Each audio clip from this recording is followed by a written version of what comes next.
keynote d'Apple, les petits forward, comme on pourrait dire, je suis pas mal d'accord, Patrice, avec la plupart des gens dans le milieu qui ont parlé du iPhone 16. C'est un entre-deux. Oui. C'est un remplissage entre deux technologies qui s'en viennent. Somme toute, il y a des belles choses. Oui, oui. On va en parler. On commence ça.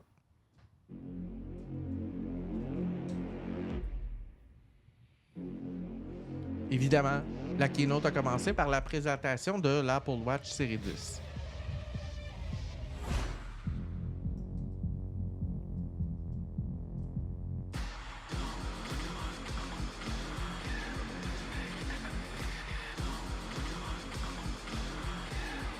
Qui est quand même un gros plus par rapport à... Énorme. Oui. C'est un changement qui, comparativement à la génération précédente, elle est énorme. On parle de 30% de plus de grandeur d'écran. Ce qui est, excuse-moi, là, mais c'est énorme. Dans comme cette dimension-là, oui, oui. Beaucoup plus mince. On parle que, évidemment, ils vont tous avoir le Always On Display. Et au lieu d'être rafraîchi à toutes les, je ne sais plus combien de secondes, ça va être à toutes les secondes. OK? Fait que l'Always On Display va être énormément plus efficace, beaucoup plus mince, 40% plus lumineux, tous des écrans OLED. Nouveau coloris, un jet black glossy. Wow. Voilà, il y a des Ça reste à savoir si ça ne va pas avoir plein de traces. Oui, oui. Recharge plus rapide, Patrice. Oui, c'est ça, Patrice. Recharge plus rapide, 80% en 30 minutes. On va avoir évidemment un nouveau matériau qui va être introduit, du titane poli, disponible en 3 couleurs, là, avec des bracelets métalliques, des nouvelles watch face, des nouveaux cadrans qui font leur apparition, des nouveaux designs. Ça va être équipé de la nouvelle puce S10 qui va comprendre 4 Neural Engine pour, évidemment, avoir un apprentissage intelligent plus efficace, la détection des chutes pour gérer la détection des bruits en blanc et une nouvelle fonctionnalité fait son apparition, Patrice, la surveillance de l'apnée du sommeil. Ils ont mis en test depuis un an et se sont rendus compte qu'ils étaient très, très efficaces. Ils se qualifient au niveau médical par l'Association des pneumologues des États-Unis qui a approuvé. Il reste la FDA. La FDA a éclairé, ce qui fait que si vous achetez la Watch Série 10, elle ne comprendra peut-être pas l'option tout de suite au départ, mais elle va le venir dans les prochaines semaines. C'est ça. Ça, c'est le bout, Patricia, qui est souvent pas trop compris, là, mais le marché médical, c'est un marché énorme au niveau mondial. Et Apple, j'ai l'impression qu'ils sont comme 10 ans en avant sur tout le monde là, avec leur technologie. Puis probablement qu'il y a beaucoup d'hôpitaux puis de ministères de santé qui vont standardiser ce genre de technologie-là avant même que les autres aient le temps d'arriver avec des solutions. Parce que ça va faire sauver de l'argent à beaucoup, beaucoup de gouvernements ou d'assurances ou d'organismes qui gèrent la santé, là. Oui. Autre chose intéressante, ils vont utiliser pour détecter l'apnée l'accéléromètre qui est intégré, puis ils vont nous fournir un rapport détaillé à tous les 30 jours. Donc, ça ne sera pas en lecture temps réel. Non. Mais après un certain nombre de jours, tu vas avoir un rapport qui dit, écoute, tu en fais ou tu n'en fais pas.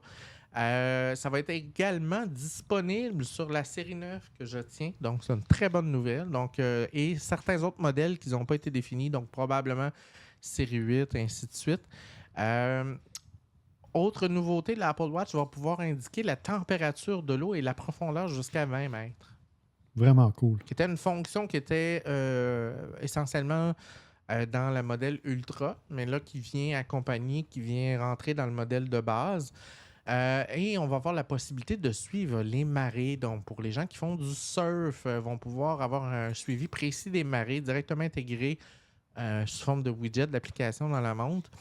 Et on parle d'un prix de départ de 549,99. Là, vous comprendrez que le prix que j'ai affiché, j'ai tout simplement pris le prix en US puis je l'ai converti. Là. Fait que ça se peut que dans les magasins, ben là, chicanez-moi pas, là, mais peut-être que ça va être 539 ou 560. T'sais. Environ 5,49 canadiens, oui. Exact.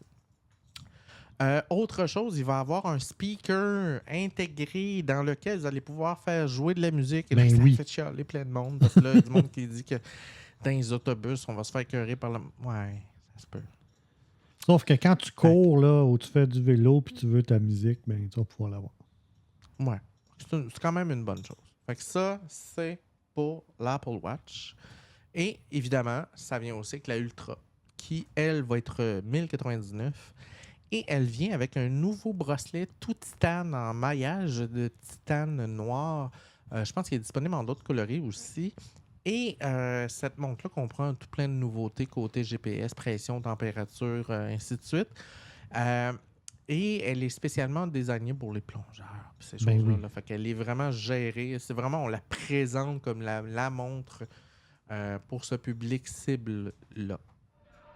Alors, ils ont redesigné, les AirPods sont plus petits, plus adaptés à l'oreille, l'étui est plus petit, et sans surprise, toutes les fonctions qui étaient réservées aux pros l'an passé sont rendues désormais disponibles sur la version de base, la version Pro, la version Max, c'est-à-dire tout ce qui est Active Noise Cancellation, donc la suivi active du bruit ambiant, ces choses-là. L'equalizer qui s'adapte à ton ouïe, les profils audio personnalisés, ces choses-là. Et cette année, il frappe fort parce qu'il se positionne en étant le choix numéro 1 pour devenir un remplacement de prothèses auditives. Donc, dans les AirPods, oui, Patrice. Et là, ça va plus loin parce qu'ils vont permettre la possibilité de faire un test audio, OK, pour pouvoir avoir un profil à ton oreille. Mais non seulement ils vont pouvoir faire un test audio, mais tu vas pouvoir partager tes résultats avec ton médecin, ton audiologiste, mais tu vas pouvoir appliquer aussi des paramètres que l'audiologiste va t'avoir déterminés et elle pourra être utilisée comme prothèse auditive et elle va comprendre si tu écoutes de la musique et que tu arrives devant quelqu'un, que quelqu'un est en train de te parler, il va s'ajuster automatiquement pour que la voix de la personne passe par-dessus ta musique sans avoir besoin de changer le mode de ton AirPod. Donc, c'est des grosses nouveautés. Évidemment, ça améliore tous les effets sur le son ambiant, tout ça. Puis, ils ont rajouté un haut-parleur dans le case, Patrice. Ah oui? Oui, parce que quand tu perdais tes AirPods, tu pouvais retrouver parce qu'ils faisaient un petit bruit, tu les entendais. Mais si tu avais le malheur d'égarer ton case, shit, il est où le case? OK, c'est vraiment cool. Fait que ça, c'est une belle nouveauté. 249 pour les modèles de base. Et là, on a les AirPods Max qui sont à 549 749, excuse-moi, en canadien, qui vont être disponibles en 5 coloris. Donc, très haut. Moi, c'est au-dessus de mes moyens pour ce genre de babelle-là, mais c'est très joli. Ouais, moi, j'en ai acheté une paire l'année passée ou en début d'année. Il y avait un gros spécial sur Amazon. J'en ai commandé une paire. Je les adore. Je les ai payés beaucoup moins cher que ça. Là. Je pense que je les ai payés aux alentours de 400 ou 500 $ dans ces coins-là. Et je suis content de les avoir achetés finalement parce que ce que je comprends, c'est qu'ils n'ont pas vraiment, à part avoir changé le port Lightning pour un port USB puis d'avoir ajouté une autre fonction, c'est à peu près les mêmes choses. Donc, il n'y a pas tant de nouveautés. Il n'y a pas de nouveautés, mais je les adore. Là, et je les mets, là, puis là, je peux décider, OK, j'ai écouté ma TV, là, j'ai rien qu'à peser sur un bouton sur ma manette. Pouf, ça tombe sur mon Apple TV. Sinon, sur mon ordinateur. Sinon, sur mon téléphone. Je peux switcher. C'est vraiment cool. Très, très cool. Fait que ça, c'est pour la gamme AirPod. Et là, dans la keynote, on passe à la présentation du iPhone 16 et on commence toujours par la présentation de l'ajout des fonctionnalités qui vont être présentes dans tous les téléphones ou de manière générale. Qu'est-ce qu'on amène?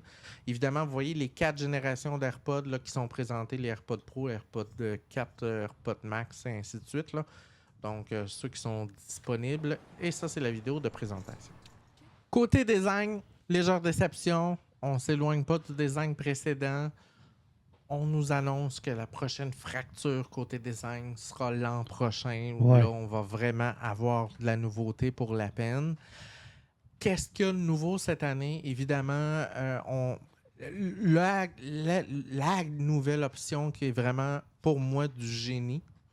Maintenant, il reste à savoir si pour vous, ça en vaut la peine d'aller acheter un nouveau téléphone pour ça, mais pour tous ceux qui sont dans la photographie, dans la vidéo, ils ont ajouté un bouton additionnel qui s'appelle le Camera Control, qui est un bouton résistif, donc un peu comme un mousepad sur le côté du téléphone. Et vous avez accès à toutes les options d'ajustement, que ce soit de zoom, de luminosité, d'ouverture d'aperture, comme on appelle en anglais, tous les paramètres qu'on ajustait avec les petits sliders à l'intérieur quand on était en mode avancé peuvent désormais être ajustés directement au toucher du doigt sur le téléphone. Moi, je trouve que c'est du génie, c'est wow. Ça prend pas énormément de place. Non, puis tu peux assigner quelque chose sur le bouton aussi, hein, c'est ça? Pas sur celui-là. C'est pas le Action bouton. Okay. Le Action bouton est toujours là. On l'a rendu disponible avec l'ajout des raccourcis que tu peux définir ce que tu veux sur le bouton d'action, mais on rajoute en plus un autre bouton qui s'appelle le Camera Control et on appelle aussi, il faut savoir que comme c'est un bouton résistif, ça implique que vos étuis casing que vous allez devoir acheter vont devoir être fabriqués de manière à permettre la transférabilité de la résistivité dans le bouton. Ben oui. On s'entend. Soit de rendre le bouton disponible en ayant une ouverture ou soit en ayant un bouton qui va transférer la résistivité. On l'a vu dans la vidéo, on a des nouvelles fonctions d'Apple Intelligence. Apple Intelligence, malheureusement, Apple n'est pas encore prêt. Ils vendent beaucoup, ils pitchent c'est des gros pitchs de vente, mais ils ne livrent pas. Non. Et ça, c'est une des premières rares fois qu'on voit ça chez Apple où les fonctions ne sont pas là en partant. Ça va être plus l'année prochaine, probablement. Là, Oui. Ouais. Alors, ceux qui attendent là-dessus, patientez. On a déjà l'option Cleanup que je vous ai parlé la semaine passée ou la semaine d'avant, qui permet de nettoyer des photos, mais toutes les fonctions avancées là, de gestion de messages, de chat GPT, d'intelligence intégrée dans le téléphone. Oubliez ça, il n'y a pas ça. Là. Image Playground, ils ont dit, Apple, que pour la version anglaise, américaine et autres, on parle de décembre au plus tôt. Et pour ce qui est des versions françaises, canadiennes et autres pays, probablement quelque part en 2025. Donc, hiver, automne, hiver, printemps, on ne le sait pas. Ouais, c'est ça. Et pour l'Europe, c'est avec la chicane qui se passe en ce moment. Fait que ceux qui sont en Europe, je suis désolé de vous décevoir. Ils ont réduit le bruit quand vous prenez des vidéos. Ils ont amélioré ce petit effet-là. Okay. Amélioré la possibilité des macros, donc des plus belles macros. Ils ont changé la caméra frontale pour que une meilleure prise en charge du trou depth. C'est le problème du domaine de l'aéronautique ici, du militaire. Ça, c'est de tantôt, ça. C'est un vieux commentaire. Caméra 48 mégapixels, des photos spatiales, Patrice, pour ceux qui ont le Vision Pro. Oui. Et là, il y a des rumeurs qu'il y a un casque Apple plus cheap qui s'en viendrait. C'est clair, ça. Qui est dans les cartons, on s'attend à ça. Fait que le Vision Pro dans le téléphone, la possibilité de prendre des photos spatiales va prendre son utilité dans le futur. Fait que ça, c'est les fonctions phares que je te dirais, Patrice, qui ont été présentées. Maintenant, on va aller voir plus spécifiquement dans chacun des téléphones, donc les 16 Plus. Et pour ceux auxquels ça aurait échappé, la photo du fond d'écran que vous avez vu à la fin de la vidéo, c'est un toroïde. Et un toroïde, dans les formes géométriques, c'est synonyme d'infinité. De multiples dimensions, ces choses-là. Donc, c'est pas étranger à la notion d'intelligence artificielle. C'est pas innocent comme design. Alors, le iPhone 16 et 16 Plus sera disponible au coût de 1 099 et de 1 199 $. Les derrière, ça va être une vitre en céramique polie. Donc, c'est comme on était habitué un peu auparavant. Des nouvelles couleurs plus dans le pastel, bleu poudre, vert poudre, rose, ainsi de suite. Évidemment, USB-C pour tous les modèles cette fois-ci. On a évidemment l'Apple Intelligence. On a la possibilité de tout ce que iOS 18 permet. La messagerie via satellite s'en vient. Ça a été annoncé dans iOS 18 à la keynote de juin pour ceux qui étaient là.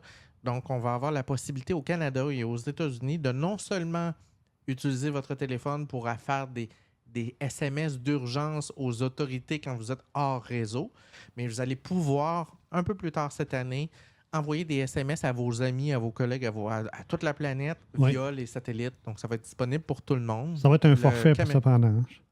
Hein? Je pense que ça va être un forfait qu'il va falloir ajouter sur notre forfait de téléphone. Là. Non, ça va être gratuit. Ça va être gratuit? OK. Ouais, ça va être gratuit pour 2 ans, de quelque chose de genre. OK. Évidemment, Dynamic Island pour tous les modèles. La puce A18, qui est la version nouvelle. Wi-Fi 7, donc nouvelle génération de Wi-Fi. On n'est pas rendu là encore au Canada. La plupart des routeurs sont encore en train de rusher sur le Wi-Fi 6. Oui, c'est ça. Mais bon, on est toujours une petite coche Eux d'avance, vont c'est être prêts, correct. c'est ça. Les téléphones vont intégrer le ray tracing, donc l'accélération graphique qui permet le ray tracing, évidemment la prise en charge des jeux, des manettes. Je dirais que c'était déjà le cas depuis un bout, là, mais ça va être spécifiquement désigné pour ça. Et évidemment, caméra 48 mégapixels avec téléphoto 2X intégrée. Donc, c'est une superbe solution. Et là, il y a des gens qui m'ont demandé cette semaine, je devrais-tu? Et la question qu'il faut toujours se poser, c'est tu pars d'où, tu fais quoi avec? C'est ça. Tu sais, moi, j'ai un iPhone 14, là. T'sais. Pas tant. C'est ça. Je pense que je vais attendre une autre année. Tu comprends? De toute façon, il répond à mon besoin actuellement. Exact. Puis si je vais tu étais sauter. un accro de la photographie, Ouais. puis tu as un iPhone 14 de base, je te répondrais, moi, peut-être le 16 Pro Max pourrait être un gros bon qui fait comme wow, Ouais. tu comprends? Mais pour quelqu'un qui aurait un 14S, zéro utilité, ou même un 14 Pro, 14 Pro Max, zéro utilité de sauter, de faire le saut tout de suite, personnellement. Oui, je suis d'accord. Puis là, la personne me demandait, elle dit, ouais, mais moi, je fais de la photo, mais pas tant. Je m'en sers surtout pour blablabla. OK, ben est-ce que toi, le facteur grosseur a un impact? Ah oui, j'ai des petites poches. Parce que souvent, chez les filles, la notion de où tu portes ton téléphone est problématique. Donc, le Pro Max, c'est grand tabarnouche. C'est ça. Puis, tu sais, quand moi, j'utilise beaucoup mes ordinateurs. J'ai un Mac Studio, j'ai un MacBook Pro. Je les utilise beaucoup. Donc, le téléphone, pour moi, c'est juste une extension. C'est pas un outil principal. C'est très central. C'est ça. Donc, pour quelqu'un qui serait le contraire, qui n'a pas d'ordinateur ou qui utilise très peu un ordinateur, ben peut-être que là, il faut investir dans un plus gros téléphone pour ses besoins à ce moment-là. Là. Vous allez voir là, la différence de prendre le Pro Max puis le 16 est presque 700 $. Oui. Donc là, c'est ça qu'il faut vous poser comme question. C'est tu pars de quelle génération? Tu t'en vas où? Puis est-ce que ces 700 $-là de plus pour sauter à la dernière version, pour toi, en vaut la peine? Oui. C'est une question que tu dois te poser, et c'est pas toujours aussi simple. Puis la question du mieux, plus gros est toujours mieux, pas tout le temps. C'est un modèle complètement débile. C'est un studio sur pattes, Patrice. Oui, c'est ça que je vois. Puis ça va vraiment cibler des créateurs de contenu, des cinéastes qui avec peu de budget, vont être capables de faire des choses miraculeuses. Là. Complètement débile. Ouais. Puis tu sais, on le voit, là, la caméra que j'utilise, les gens me demandent c'est quoi la caméra? C'est mon iPhone. Un 15 Pro Max. Tu sais, j'ai une caméra 4K Logitech Brio, puis la qualité de la caméra, c'est de la merde comparé à ce que ça sort là. Fait que, tu sais, je veux dire, ça a des avantages. Évidemment, les Pro Max et Pro vont avoir USB 3, ce qui ne sera pas le cas des 16 Plus là, qui vont être USB 2. Donc, ceux qui ont besoin des vitesses de transfert, c'est à y réfléchir. Plus de batterie, 2 fois la rapidité pour le ray tracing. Et là, on ajoute une nouveauté. Le Pro Max va être, au lieu d'être 6,7 pouces, on parle de 6,9 pouces. Donc, encore plus large que le Pro Max, le 15 qu'il l'était. Donc, on grandit de 1,2 pouces. Évidemment, Wi-Fi 7, la possibilité d'avoir un studio mix, c'est-à-dire qu'il y a plusieurs micros sur le téléphone et tu vas être capable directement dans la vidéo d'aller gérer le son de chacun des micros pour dire, bon, mais ça, je coupe le son de ça après coup. Ben oui, c'est des bandes sonores séparées. Wow. OK. Mais ça, c'est tout l'héritage de Final Cut. Il ne faut pas se le cacher. Là. À part le Final Cut, Logic Pro qui est... Fait que s'ils pognent des morceaux de ça puis ils mettent ça dans une app avec un téléphone, tu peux faire... Ça fait des explosions, là. C'est complètement débile. Il y a des nouveaux filtres qui sont intégrés, des nouvelles possibilités, des nouvelles gestions de la vidéo, tout ça. Mais ça vient un coût, hein, 1349 pour la version Pro, puis 1650 $ pour la version Pro Max. Et là, juste pour vous faire peur, ça vient... On parle de la version 128 Go. Oui. Puis à 128 Go, tu fais rien dans un téléphone. Non, ça pas te prend, rendu là, non. Non. Fait que ça y penser. Très beau téléphone, excellent, écœurant, mais c'est très cher. Alors, c'était ça, je pense, Patrice, la présentation de cette semaine pour la keynote. Donc, ça dépend des goûts, ça dépend des choix. C'est un entre-deux qui vaut la peine d'être... si tu pars d'un iPhone 12, j'attendrai. Oui. J'attendrai pas, en fait. Non, si c'est tu ça. pars d'un iPhone 12, vas-y. iPhone 13, peut-être. 14, non. Tu peux attendre. Vas-y. Les premiers benchmarks de CPU ont été rendus publics. C'est quand même assez impressionnant. Là. Moi, j'ai un 14. Là. On parle que l'iPhone 16 avec le A18 va être 50% plus rapide, ce qui est vraiment impressionnant comme évolution du processeur. Déjà, quand on va franchir la barre du 10-15%, c'est beaucoup, mais là, on est dans des sphères astronomiques en termes de 50%. Oui, c'est vraiment important. Pour ce qui est du GPU, la partie graphique, on parle encore de un iPhone 12, c'est 2 fois plus vite. Là. C'est impressionnant comme écart. Donc, effectivement, il y a beaucoup de gains à avoir de ce côté-là. Encore là, il faut voir si ça vaut la peine pour ce que l'on fait ou si on est mieux d'attendre puis d'aller vers une version plus tard et de retarder notre achat à ce moment-là. Pour ce qui est de l'A18, l'iPhone 16 est 10 fois plus performant que le 15 Pro, le A17 Pro. Donc, on est quand même dans les eaux du 10% entre ces deux générations-là. C'est ce qui fait que moi, je ne fais pas le saut. Là. C'est ça, il n'y a pas vraiment de gain pour ceux qui étaient sur la dernière génération juste avant. Mais quand même, c'est quand même un 10%, ce n'est pas à négliger. Donc, on peut voir sur quelle courbe ils sont pour les prochaines générations de processeurs. Au niveau du modem, le modem a été testé sur différents réseaux et on peut voir qu'il y a quand même des gains appréciables. Par Qualcomm. Oui. Oui, parce qu'il faut savoir que Apple travaille sur son propre modem cellulaire. Le projet prend beaucoup plus de temps que ce qui avait été prévu. Je pense qu'il y a des complexités qu'ils doivent gérer. Évidemment, ce qu'ils veulent, c'est ne pas payer les redevances à Qualcomm éventuellement puis de développer leur propre technologie. Mais Qualcomm a tellement de brevets liés à ça que c'est très dur de redévelopper un produit similaire avec d'autres brevets sans réutiliser les brevets que Qualcomm a. Donc, on verra ce que ça donnera. Mais pour vous donner une idée, là, si on réussit à faire avec la nouvelle architecture, c'est quand même des gains de l'ordre de jusqu'à 26% en termes de gains de vitesse. La 5G, actuellement, on parlait de 100 mégabits en moyenne là, pour un 15. Donc, c'est quand même intéressant de voir qu'ils ont réussi même à optimiser ce côté-là. On verra éventuellement avec les réseaux ou le Wi-Fi 6 et 7 là, où ça pourra nous mener de ce côté-là. iOS 18, rapidement. J'ai fait un tour. Apple a rendu public la liste de tous les ajouts de fonctionnalités dans iOS et aussi dans iPadOS. Mais je me suis concentré surtout sur iOS. Donc, on va regarder ça ensemble. J'essaie de se ressortir celles que je trouvais les plus intéressantes. Donc, avec style, on va pouvoir réécrire le texte avec un style. Donc, ça, c'est tout l'impact de Apple Intelligence au niveau de la rédaction. Donc, on va pouvoir y dire, peux-tu me l'écrire de façon plus professionnelle, concis ou amicale? Et il va carrément réécrire le texte quand ça sera disponible en français.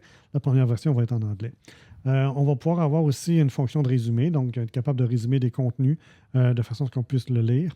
On va pouvoir avoir des aperçus de messages de votre liste de conversations qui vont se résumer. Donc, au lieu d'avoir les messages un à un, on va être capable d'avoir un résumé. Ou d'avoir juste les 2 premières phrases qui ne veulent rien dire. Le système va te résumer une conversation. Exactement. Puis le résumé des transcriptions, donc obtenir un résumé créé intelligemment des points clés de votre enregistrement audio afin de recevoir ce qui s'est passé et de pouvoir parcourir. Je l'ai testé. Eh oui, ça va être cool, ça. Je l'ai testé. Quand tu es en appel, Patrice, en version anglaise, tu peux peser sur le piton, puis ça fait « Recording begin ». Et là, ça enregistre ta conversation téléphonique, ça la met dans une note audio et ça retranscrit tout ce qui s'est dit dans la conversation. Vraiment cool. Vraiment cool. Bon, tu en as parlé, message via satellite, ça sera disponible. SMS par satellite aussi, qui n'est pas nécessairement message. Donc, pour parler aux autres plateformes, le SMS va être disponible pour être capable d'aller en dehors de l'écosystème d'Apple.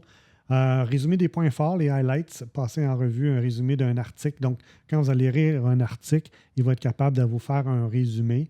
Et le lecteur est rebannié. Donc, le lecteur offre encore plus de possibilités d'apprécier les articles avec une vue simplifiée de ce que vous lisez. Donc, ça enlève, par exemple, les publicités. Ça réduit vraiment l'aspect de l'article pour vraiment focusser sur le contenu. Il y a beaucoup de gens qui ne savent pas ça, là, mais le petit bouton il existe depuis des années. On est capable d'avoir une page web juste avec le contenu sans tous les éléments de distraction alentour. Là. C'est d'ailleurs une technique pour passer par-dessus un paquet de paywall. Oui, c'est ça. Oui. Pour ceux qui ne savent pas, là, quand vous avez des journaux qui vous disent il vous reste 3 articles, 2 articles. Vous cliquez sur le bouton tu en haut. loads le lien puis tu pèses tout de suite sur le... Tu as bypassé. Tu bypasses, oui. Contrôler les distractions. Donc, masquer les éléments d'une page web que vous trouvez distrayants. Donc, probablement qu'ils vont nous donner plus de contrôle là-dessus. Puis on pourra changer si plus tard on veut avoir ces bouts-là. Donc, ça peut être super intéressant. Mais là, il nous donne la possibilité de filtrer le contenu qui va nous être affiché. Caméra de continuité avec l'Apple TV 4K. Donc, avec iOS 18, on va pouvoir dire voici la caméra à utiliser et faire des conversations FaceTime à partir de notre télévision avec la caméra de notre iPhone comme caméra qui va nous filmer. Donc, ça va être super cool. Ça va même être intégré avec WebEx et Zoom. Donc, on va pouvoir utiliser ça même pour des conférences. Donc, vraiment, vraiment intéressant. Toutes les mathématiques ont été changées dans l'application de calculatrice. On peut faire des équations. On peut avoir les intégrer dans la note, dans Notes. Donc, ça va être vraiment cool au niveau mathématique. Je vais aller plus loin, Patrice. Oui. La calculatrice est intégrée absolument partout où tu peux écrire. Exactement. Tu fais juste es dans un champ Messenger, Facebook, whatever, tu fais 8 étoiles 2, ça fait un fois, tu fais égal, il te donne la réponse. Vraiment cool. Ça va résoudre aussi les formules d'algèbre. Donc, tu vas être capable de lui donner des formules, il va vous donner la réponse. Ça va permettre aussi d'avoir des catégories. Donc, on va pouvoir avoir des confirmations qu'on a reçu l'information. Ça, c'est de nos courriels. Donc, nos courriels vont être structurés en catégories transactions, mise à jour et promotion. Donc, on va être capable d'avoir tous les courriels reliés à des offres marketing dans une section. Même chose pour les mises à jour, des nouvelles, des informations à jour. Et pour ce qui est des transactions, bien, tout ce qui est nos voyages, nos informations sur nos transactions vont être regroupées automatiquement lorsqu'on va pouvoir utiliser iOS 18 et aussi macOS qui va être synchronisé à ce moment-là. J'ai vu ça, c'est vraiment cool. La consommation d'électricité et des tarifs va être intégrée à l'application domicile. Donc, ils vont commencer avec Pacific Gas and Electric Company. Et éventuellement, tu sais, des compagnies comme Sinopé avec Hydro-Québec qui ont développé leur propre solution. Mais regarde, là, c'était temporaire là, parce qu'Apple s'en vient avec domicile, va offrir le service à un paquet de compagnies qui vont pouvoir s'intégrer avec leur écosystème. Donc, pourquoi tu développes ton système parallèle quand moi, je vais t'offrir un paquet de fonctionnalités intégrées? Clé en main. Ben oui, c'est ça. Contrôler les aspirateurs. Donc, ils ont confirmé que les aspirateurs vont pouvoir, qui sont compatibles à la norme Matter vont pouvoir être contrôlés par l'application domicile. On vous reviendra un peu plus tard au courant de la saison sur les protocoles Thread et Matter qui sont vraiment le futur pour les écosystèmes en dehors de l'interopérabilité entre les différents systèmes. Mais clairement que ceux qui sont déjà compatibles vont pouvoir utiliser les fonctionnalités de domicile. Ça, c'est un accessoire Matter sans hub. Donc, Apple va prendre en charge via Thread le hub de cette technologie-là. Donc, c'est la technologie que vous achetez qui peut s'intégrer via Matter n'aura plus besoin de hub. Donc, vous ne serez pas obligé d'avoir un hub séparé qui contrôle l'appareil, qui après ça va parler à l'écosystème d'Apple. Ce qu'ils disent, c'est nous, on va y parler directement, autant qu'ils respectent les normes de Matter. Nous, on est capable de le prendre en charge et de gérer dans notre écosystème, de faire le hub finalement avec ces appareils-là. Donc, c'est vraiment cool. Et ça sera disponible à partir d'iOS 18. Partagez vos conseils et astuces. On va pouvoir partager nos conseils. Il y a déjà une application astuces à l'intérieur du iPhone. On va pouvoir partager avec d'autres personnes ces astuces-là. Donc, ce n'est pas juste du contenu qui va nous être amené. Nous, on peut avoir amené du contenu Collaboratif. et l'amener vers les gens. Oui, c'est ça, c'est vraiment cool. On va pouvoir partager des transcriptions de balados. Donc, on va pouvoir envoyer un lien dans des balados pour partager un lien vers un moment spécifique du lecteur ou d'une transcription. Donc, on va être capable de dire, regarde, va écouter à tel endroit, telle chose, et directement, le balado va s'ajuster ou la transcription va s'ajuster en conséquence. Les demandes de partager SharePlay vont être accessibles. On va pouvoir faire du partage d'écran dans Message. Donc, dans Message, on va pouvoir dire je veux, quand on fait un appel FaceTime, partager mon écran pour faire du troubleshooting. C'est déjà possible, mais là, je pense qu'ils vont une étape plus loin. De plus, parce que ça va être plus simple. Ça va être plus simple. Là, des fois, on cherche chez où. Je pense qu'ils vont le rendre encore plus simple. Et finalement, CarPlay va intégrer spatial audio pour les autos qui sont compatibles pour ce qui est d'Apple Music et les applications tierces. Donc, ceux qui ont des bons systèmes de son dans l'auto, Spatial Audio va être disponible pour toute la musique qui est compatible de façon à vous donner le meilleur rendu sonore possible avec vos équipements. Donc, ça, c'est vraiment cool. Les doubles SIM vont être disponibles dans iOS 18. Je ne sais pas si tu avais vu ça. Donc, on va pouvoir passer facilement d'une carte SIM à l'autre, exemple professionnel à personnel, en quelques clics dans le centre de contrôle. Donc, je pense que les appareils vont venir avec deux cartes SIM ou des eSIM. Non, en fait, tu en as une physique puis une eSIM. eSIM, c'est ça, que tu peux switcher d'un à l'autre. Donc, on va pouvoir avoir des étiquettes doubles pour savoir quel appel a été passé sur quel SIM pour qu'on sache exactement si c'était un appel personnel ou professionnel. Et ça va aller même plus loin, c'est que dans la migration, quand on va passer d'un téléphone à l'autre, maintenant, on va pouvoir câbler notre téléphone et toutes ces informations-là vont suivre vers l'autre téléphone. Donc, maintenant, ils vont permettre du USB-C à USB-C ou Lightning pour migrer un téléphone vers un autre. Donc, tu vas pouvoir les brancher et ils ont simplifié les étapes pour permettre la migration d'un téléphone vers un autre. Donc, ce sont tous des améliorations. Il y en a au-dessus de 250 là, à l'intérieur d'iOS 18 qui vont nous changer nos façons de faire. Je pense que c'est une grosse livraison qu'ils font, là, comparativement aux 5 dernières qu'ils ont faites. Là, je pense que c'en est une majeure. Il y a beaucoup de raffinement aussi, donc j'ai bien hâte de voir ce que ça va donner sur mon téléphone et aussi dans l'écosystème avec les différents appareils, là, bien évidemment. Donc, ça conclut, Patricia, notre segment principal qui était la revue. J'espère que vous avez apprécié.